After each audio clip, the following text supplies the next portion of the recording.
పిఠాపురంలో జరిగిన సభ తర్వాత ఎన్నో ప్రశ్నలు ఉత్పన్నమయ్యాయి. చాలామంది చాలా రకాలుగా సోషల్ మీడియాలో వైరల్గా ప్రశ్నలు అయితే సంధిస్తున్నారు.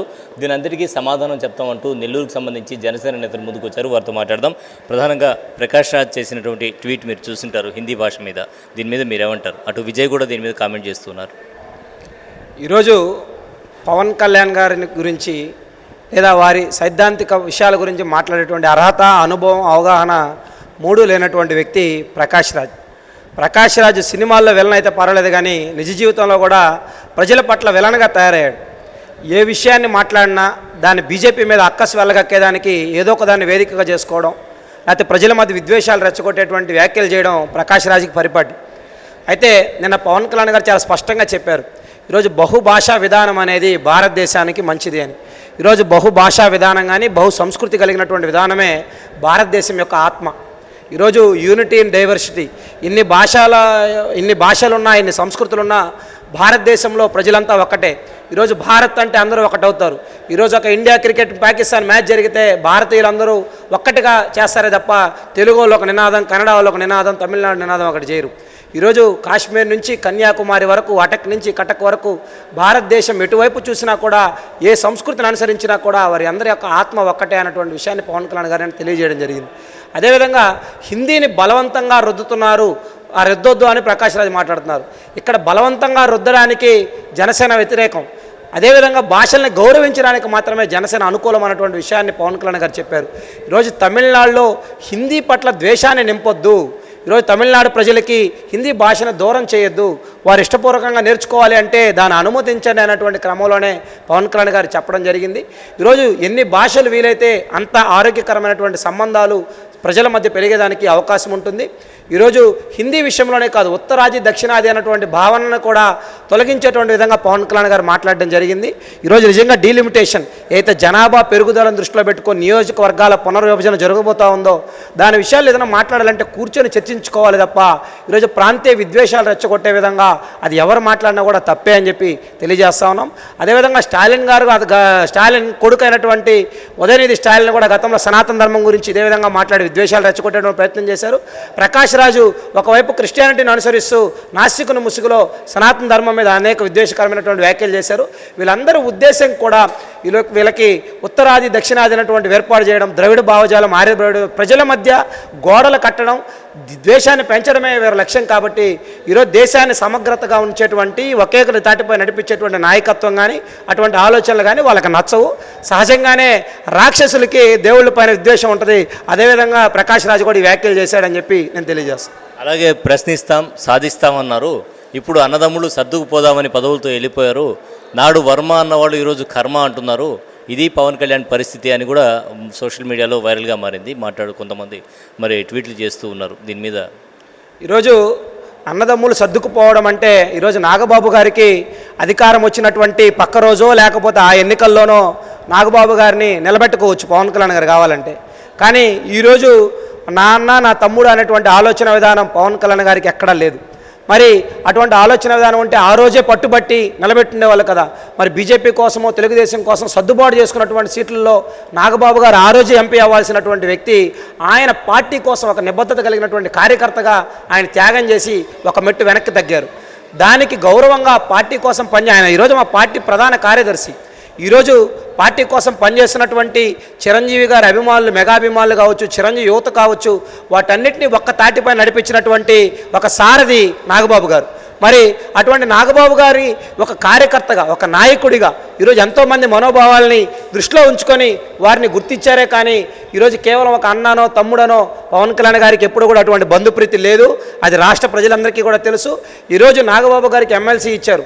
ఆ ఎమ్మెల్సీకి తగినటువంటి గౌరవం, ఆయన కష్టానికి తగినటువంటి గౌరవం, వారు ప్రజల్ని ఉద్దేశించి పనిచేయడంలో కావచ్చు, పార్టీ శ్రేణులకి దిశానిర్దేశం చేసి సమస్యలు వచ్చినప్పుడు ట్రబుల్ షూట్ చేయడంలో కావచ్చు, నాగబాబు గారు ఎప్పుడు కూడా పవన్ కళ్యాణ్ గారికి గారికి జనసేన పార్టీకి అండగా నిలబడ్డారు. ఆ క్రమంలోనే వారికి ఎమ్మెల్సీ సీటు కష్టానికి తగ్గటువంటి ఒక జనసేన నాయకుడిగా వచ్చిందే కానీ అన్నగానో తమ్ముడుగానో కాదు. ఈరోజు కందుల దుర్గేష్ గారు పవన్ కళ్యాణ్ గారికి అన్న కాదు, తమ్ముడు కాదు. ఈరోజు నాదెళ్ల మనోహర్ గారు వారికి అన్న కాదు, తమ్ముడు కాదు. ఈరోజు హరిప్రసాద్ గారు వారికి అన్న కాదు, తమ్ముడు కాదు.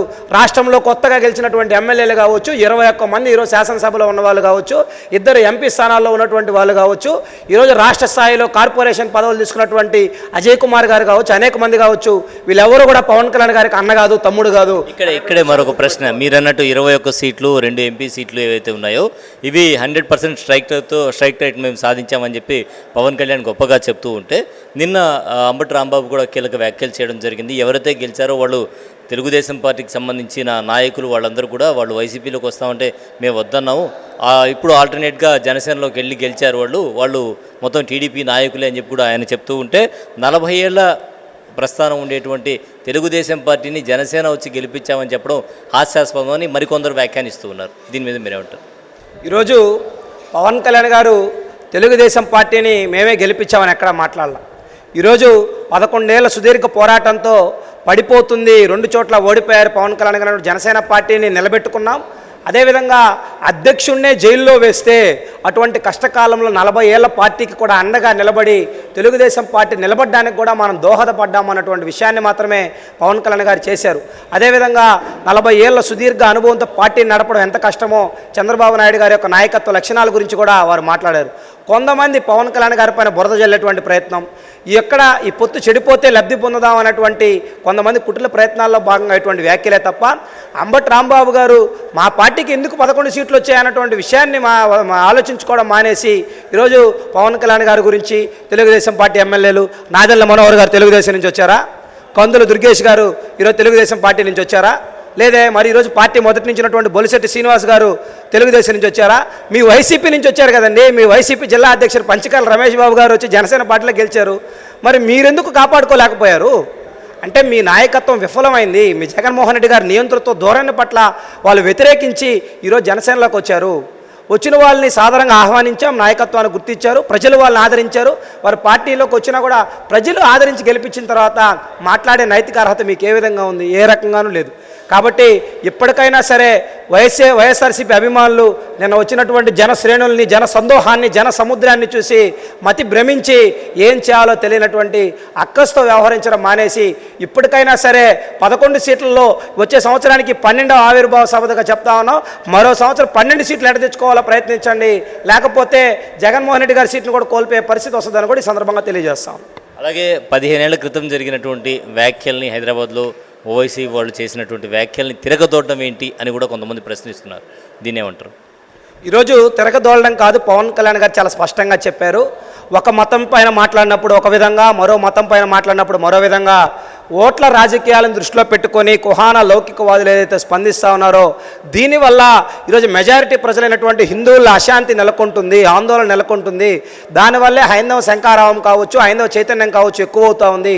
కాబట్టి ఇటువంటివి మంచిది కాదు. ఇటువంటి రాకుండా ఉండాలి అంటే అన్ని మతాల పట్ల సమాన భావాన్ని రాజకీయ నాయకులు కావచ్చు, బాధ్యత కలిగినటువంటి స్థానాల్లో ఉండేవాళ్ళు కావచ్చు వ్యవహరించాలి. ఈరోజు గోత్ర అల్లర్ల గురించి కూడా పవన్ కళ్యాణ్ గారు ప్రస్తావన చేయడం జరిగింది. పాత బస్తీలో ఏదైతే గతంలో ఎంఐఎం పార్టీ నాయకులైనటువంటి అక్బరుద్దీన్ గారు బహిరంగ వేదికలపైన మాట్లాడారు. ఈరోజు 15 నిమిషాల సమయం ఇస్తే ఈ దేశంలో హిందువుల్ని లేకుండా చేస్తామని. ఇటువంటి వ్యాఖ్యలు మత విద్వేషాలు రెచ్చగొట్టేవిగా ఉంటాయి. వాటిని ఏ స్థాయిలో ఉన్నా సరే బాధ్యత కలిగిన వ్యక్తులుగా ఖండించాలి. ఖండించకపోతే జనాల్లో అశాంతి, ఆందోళన పెరిగి అభద్రతాభావం పెరిగినప్పుడు ఇటువంటి విషయాలు వస్తాయి. కాబట్టి ఏ మతానికి సమస్య వచ్చినా స్పందించండి. లడ్డూ విషయంలో నేను స్పందించినప్పుడు అక్కడ క్రిస్టియన్లను, ముస్లింలను తప్పుపట్టలేదు, దానికి బాధ్యులైన వారిని మాత్రమే నేను తప్పుపట్టానని చెప్పి కూడా పవన్ కళ్యాణ్ గారు స్పష్టంగా చెప్పడం జరిగింది. ఈరోజు దానికి కారణమైనటువంటి ఆనాటి ఈవో ధర్మారెడ్డి గారు కావచ్చు, వైవి సుబ్బారెడ్డి గారు కావచ్చు, వీళ్ళందరూ కూడా హిందువులైనా కూడా నేను సమానంగానే ప్రశ్నించాను తప్ప మరొకటి కాదు అన్నటువంటి విషయాన్ని కూడా పవన్ కళ్యాణ్ గారు చెప్పారు. ప్రతి మతాన్ని గౌరవించేటువంటి వ్యక్తి పవన్ కళ్యాణ్ గారు. వారి చుట్టూ ఉన్నటువంటి భద్రతా సిబ్బందిలో ఎక్కువ మంది ముస్లింలు ఉన్నారు. మరి అంత ప్రాణాలను రక్షణ ఇచ్చేటువంటి విషయాల్లోనే పవన్ కళ్యాణ్ గారు నమ్మారు అంటే ఈరోజు ఇస్లాం మతంలో ఉన్నటువంటి ఐక్యతను ఆదర్శంగా తీసుకోమని కూడా పవన్ కళ్యాణ్ గారు ప్రస్తావన చేయడం జరిగింది. తనను తగ్గించుకున్నవాడు, తనను హెచ్చించబడినటువంటి బైబిల్ సూక్తిని ఆయన దృష్టిలో పెట్టుకునే ఎన్నికల సీట్ల సర్దుబాటులో కావచ్చు, అనేక సార్లు ఎక్కడ నెగ్గాలో కాదు ఎక్కడ తగ్గాలో తగ్గి ఈరోజు ప్రజల్ని గెలిపించినటువంటి వ్యక్తి పవన్ కళ్యాణ్ గారు.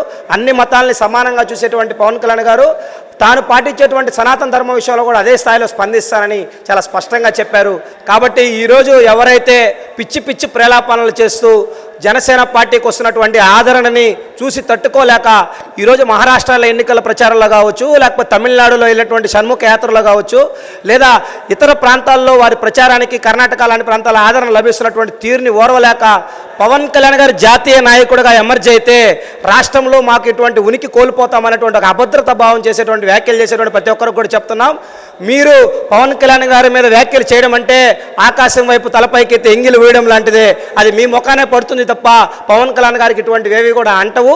మరొకసారి పవన్ కళ్యాణ్ గారి గురించి కానీ జాతీయ విషయాలు, జాతీయ స్థాయిలో విద్వేషాలు రెచ్చగొట్టే విషయాల్లో వ్యాఖ్యలు చేసినప్పుడు కానీ ప్రకాష్ రాజ్ లాంటి వాళ్ళు కానీ ఎవరికైనా సరే ఒక్కటే చెప్తా ఉన్నాం, జనసేన పార్టీ అనేది సామాన్యమైనటువంటి పార్టీ కాదు. ఓటముల నుంచి పుట్టినటువంటి, పునాదుల నుంచి పుట్టినటువంటి జనసేన పార్టీ పవన్ కళ్యాణ్ గారి నాయకత్వాన్ని బలంగా నమ్మి నడిచేటువంటి లక్షలాది మంది, కోట్లాది మంది యువకులు ఈరోజు పవన్ కళ్యాణ్ గారు వెంటున్నారు. మాట్లాడే ముందు నోళ్ళు ఒళ్ళు జాగ్రత్తగా పెట్టుకొని మాట్లాడకపోతే ఎక్కడ కనబడితే అక్కడ దేహశుద్ధి చేసేటువంటి పరిస్థితులు భవిష్యత్తులో కూడా ఉంటాయి. కాబట్టమ్మా ఎక్కడ పడితే అక్కడ ఉంటారమ్మా ఫ్యాన్స్, జాగ్రత్తగా ఉండాలా.